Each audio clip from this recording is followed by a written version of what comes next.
उसका जवाब हाउस में दिया ना।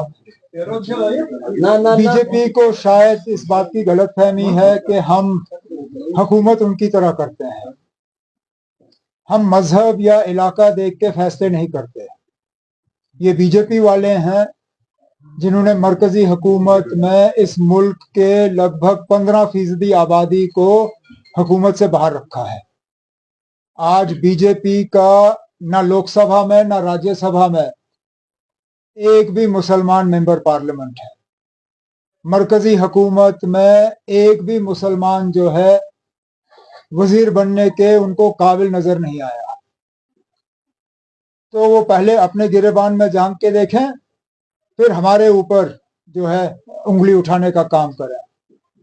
मैंने जैसे हाउस में कहा, हम नुकसान देख के फैसला करेंगे, इलाका या मजहब देख के नहीं। जिस इलाके का नुकसान हुआ है कम ज्यादा, उस हिसाब से जो है मरकज से पैकेज मांगा जाएगा। पैकेज मिलते ही वो पैसे जो हैं वो लोगों के बीच में हम बांटना शुरू करेंगे। सीधी सी बात है।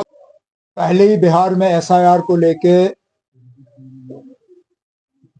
कुछ खदशात और कुछ शिकायतें की गई हैं। अभी तक तो ये भी नहीं मालूम कि एसआईआर कराने वालों को उस एसआईआर का फायदा होगा या नहीं होगा।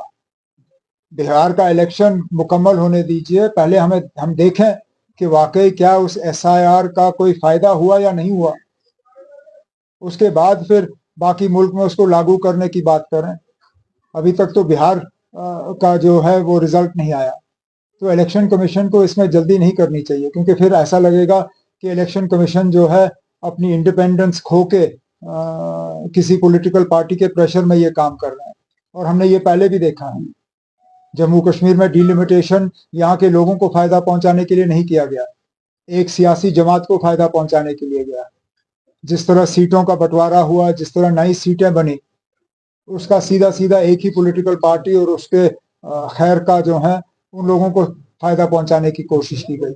इलेक्शन कमीशन को इस तरह की गलती नहीं करनी चाहिए। उनको वेट करना चाहिए, देखना चाहिए कि वाकई क्या एसआईआर जो है वो वोटर के फायदे की बात है या नहीं। वो सब आने वाले दिनों में यहाँ सिर्फ सड़क, पानी, बिजली की बात होगी या जो हमारी पॉलिटिकल शिनाख्त है उसको रिस्टोर करने की बात? ना, हम तो रिस्टोर करने वाली बात करना चाहते थे, लेकिन शायद अब स्पीकर साहब की तरफ से हमारे ऊपर इसमें अब एक पाबंदी लगाई गई है। मुझे कोई एतराज नहीं था अगर किसी एक ऑनरेबल एमएलए साहब ने शायद स्टेटहुड के हवाले से एक रेजोल्यूशन लाने की कोशिश की थी, लेकिन उसमें फिर स्पीकर साहब ने सब जुडिस का वो कह के उसको मंजूरी नहीं दी। हम चाहते थे कि स्टेटहुड की बात जो है यहाँ हाउस में हो, लेकिन इस हाउस के कस्टोडियन स्पीकर साहब हैं। जैसे मैंने इससे पहले भी आप लोगों से बात करते हुए बिलों के हवाले से ये जवाब दिया कि कौन सा रेजोल्यूशन, कौन सा बिल हाउस के सामने आता है, वो फैसला सिर्फ स्पीकर साहब कर सकते हैं, हम नहीं कर सकते। लेकिन मैं चाहता था कि स्टेटहुड पे कोई ऐसी बात आ जाए जिससे कि हमें पता चले। देखो, मुझे मालूम है मैं स्टेटहुड के मामले पर कहाँ खड़ा हूँ।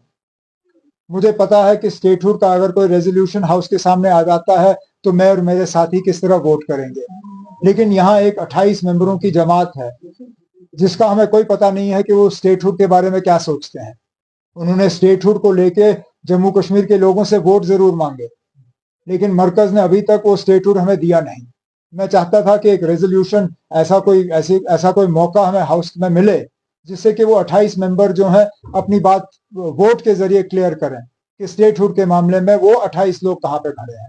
अगर कोई रुकावट नहीं होती, मैं क्या पागल हूं कि मैं स्टेटहुड मांगता?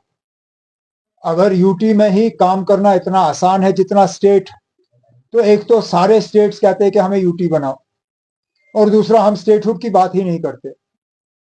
जाहिर सी बात है कि इशू सामने आ ही जाते हैं, अफसर हमारे चॉइस के लगते नहीं।